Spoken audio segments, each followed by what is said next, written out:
Nous sommes des enfants gâtés, incapables d'encaisser la frustration d'un non. Et d'ailleurs, n'est-ce pas pour ça que parfois, on a peur de dire non, peur de la réaction de l'autre, peur d'être jugé, de ne pas être aimé, peur également de fermer une porte définitivement. Mais pourtant, vous le savez, savoir dire non, c'est important. Parce que dire non, c'est aussi dire oui à soi. Aujourd'hui, on va parler de comment dire non. Comment apprendre à être plus assertif, à poser des limites, mais surtout, et vous le savez, vu que je parle de temps, comment enfin se respecter et par conséquent, être respecté. Bienvenue ici Joanne Yangting. Aujourd'hui, on va parler d'un des actes les plus difficiles pour beaucoup d'entre nous, dire non. Et oui, parce que je crois qu'il n'y a rien de pire déjà pour nous d'encaisser des noms. Dans une prospection, quand on contacte des personnes, quand on demande quelque chose, si on nous dit non, l'ego il est touché, mais on a aussi peur de le dire aux autres, justement, pour plein de raisons.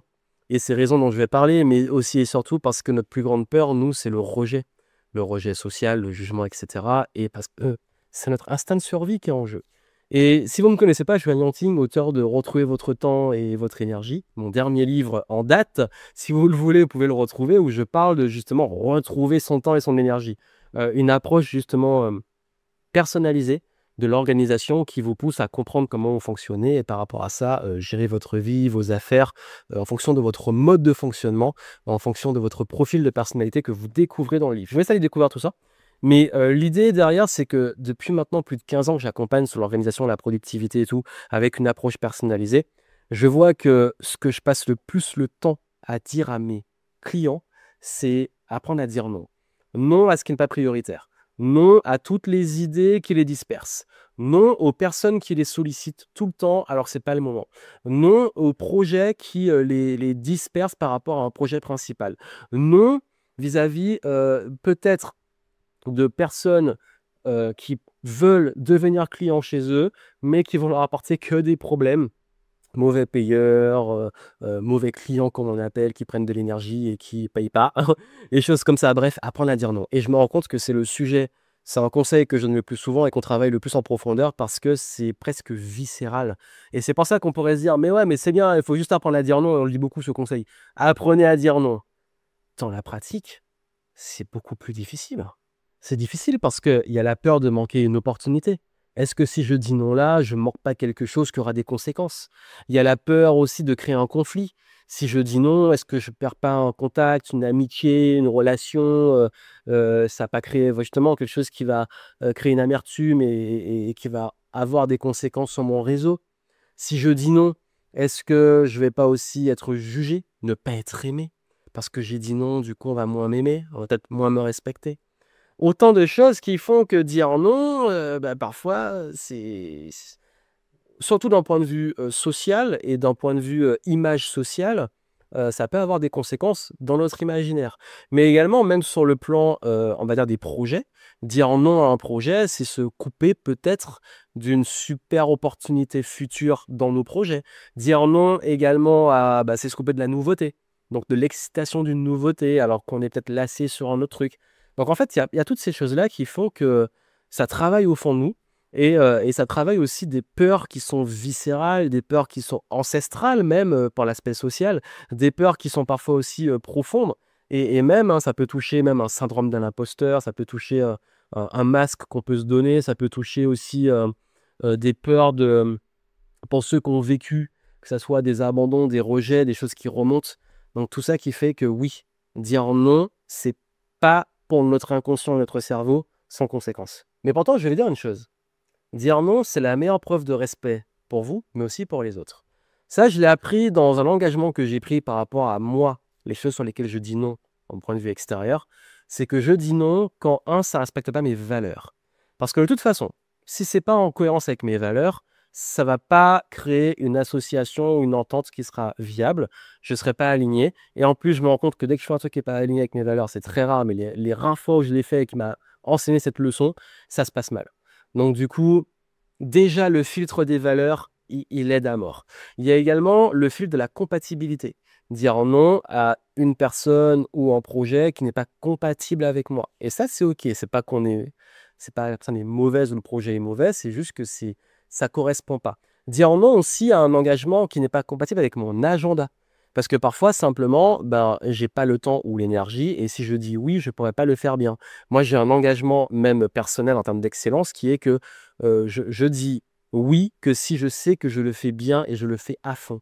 Donc, autant de choses qui finalement sont dans l'ensemble des valeurs. Et comme je le dis souvent, le système de valeurs est ce qui nous ancre et qui nous dirige et qui nous aide dans la vie.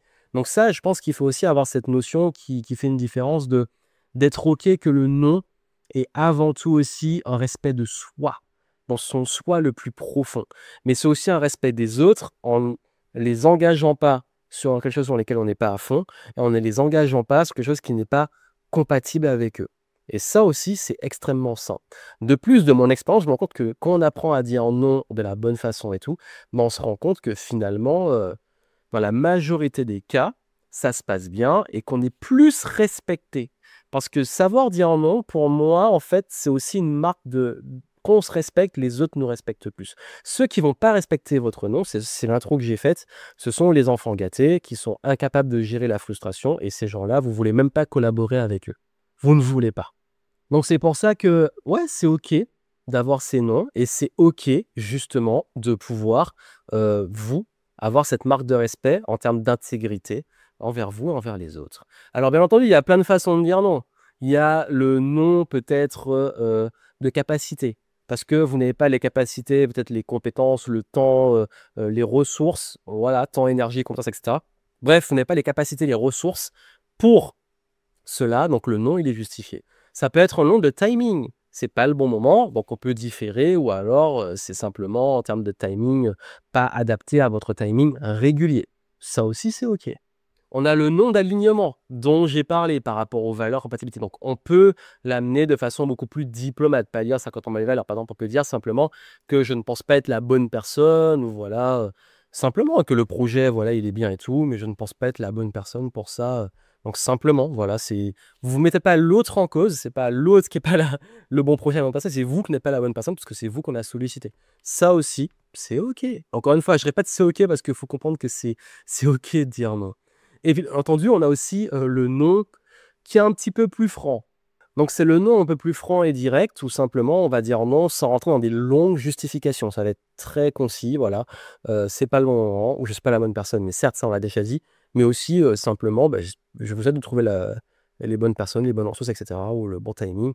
Mais en gros, un non direct, avec un éventuellement compliment, et c'est OK. Et parfois, en fait, juste, ça suffit. La seule erreur, c'est de trop, trop, trop vous justifier. Parce que, encore une fois, un non, il peut être définitif, il peut être ponctuel, c'est pas le moment, j'ai pas le besoin maintenant, peut-être après, on peut laisser une ouverture. Mais quoi qu'il arrive, je pense qu'il vaut mieux, et c'est sain, de dire non que de dire en peut-être. Moi, ce que je fais, c'est une astuce quand j'ai pas encore la décision, c'est que je dis je vais vous donner une réponse. Je vous dirai une réponse franche, oui ou non, à telle date. Je donne une deadline, je m'engage. Et moi, c'est aussi une forme de respect, parce que le respect, c'est aussi pas juste dire non ou dire oui. Le respect, c'est donner une réponse tranchée. Parce que trop souvent, le pire truc, et je pense que ça va vous saouler comme moi, c'est les gens qui disent peut-être, ou qui ghostent, ou qui ne... C'est ambigu, on ne sait pas. Moi, en fait, c'est quand on me demande est-ce que je serai présent à un événement, c'est oui ou c'est non, ou je dis une date, je te réponds à cette date-là, c'est sûr, tu l'auras. C'est pas je te dis et je te ghost. Sauf si vraiment j'ai oublié, mais généralement, je mets des rappels. Mais en fait, c'est ça l'idée, c'est que c'est important d'apprendre à donner des réponses. C'est insupportable quand c'est flou, ça aide personne, ça désorganise, c'est relou, ça décrédibilise. Moi, je trouve que les gens qui ne donnent pas de réponse franche, ce ne sont pas des gens fiables. Donc, c'est pour ça, en fait, il vaut mieux, si vous n'avez pas la réponse tout de suite, c'est OK de donner un délai et dire, ben, je prends le temps d'y réfléchir, je reviens là. Ou alors, je regarde mes disponibilités et je vous réponds. Moi, ça m'arrive souvent, je dis, bah là, je ne sais pas encore par rapport à mon agenda. Je vous donne une réponse assez vite, telle date, je vous réponds avant telle date. Et puis parfois, je dis, hein, si j'ai pas répondu, n'hésitez pas à me relancer, peut-être en oubli de ma part, au cas où. Vous savez, c'est OK en fait. Parce que par exemple, je dis, bah, si j'oublie, rappelez-le-moi et je vais voilà, pouvoir revenir vers la personne. Mais on ouvre la porte et on y ferme. Mais franchement, donnez une réponse. Ça aide tout le monde. Donc vous avez vu, les noms, l'entraînement que je peux vous donner, c'est déjà d'apprendre à dire non sans vous justifier. Vous pouvez donner une raison, mais ne cherchez pas à dire, mais vous cherchez des excuses. Apprendre à dire non en étant le plus franc et possible, mais sans se justifier trop. Apprendre aussi à dire non, je dis pas de devenir quelqu'un qui dit non à tout. Je dis juste de mieux avoir clarté sur votre système de valeurs, sur justement vos compatibilités, sur vos timings, sur votre agenda, sur votre réalité de capacité. Et ça, c'est aussi une hygiène personnelle en termes d'organisation, puisque c'est le sujet de savoir aussi être conscient de vos capacités, de savoir dire non quand vous n'avez ni l'énergie ni le temps à ce moment-là. Et c'est OK, parce qu'un non maintenant peut être un oui ou être différé. Et comme je dis pour mes amis multipotentiels, choisir, ce n'est pas renoncer, c'est renoncer pour le moment. Parce que là, en plus de reprendre le contrôle sur votre temps, vous avez une meilleure réputation, on va plus vous respecter. De plus, vous retrouvez plus d'espace pour vous. Vous reprenez le contrôle, donc votre posture échange. C'est moi, je maîtrise mon temps, je maîtrise mon agenda. Et puis aussi et surtout, et ça je vous le souhaite, c'est que vous vous rendez compte que vous n'allez pas mourir. Parce que vous dites non, que les conflits que ça crée, les rares conflits, et vous n'aurez pas plus. Généralement, on a plus de conflits quand on est trop ambigu, on n'ose pas dire non. Parce qu'on prend les gens et en fait, on prend des trucs qui sont pas alignés avec nos valeurs, on n'a pas les capacités, on n'a pas les bonnes personnes, et puis voilà, et puis on rentre dans le truc, et puis ça crée des conflits après. Autant couper avant. Ça passe par la connaissance de soi. Plus vous vous connaissez, plus vous posez vos limites, plus vous devenez assertif. Pour vous aider, justement, je vous ai mis des ressources en descriptif qui peuvent peut-être vous aider si vous voulez travailler l'assertivité, la confiance, tout ça. Ça pourra peut-être vous aider par rapport à ça. Et puis aussi travailler votre système de valeurs si c'est vraiment des points que vous voulez booster. En descriptif, je vous ai mis les programmes sur lesquels je les traite. Mais vraiment, apprenez à dire non, parce que comme je l'ai dit, savoir dire non, c'est surtout savoir se dire oui, parce que très souvent, à force de dire oui à tout, on dit non à soi-même. Prenez soin de vous. À très bientôt.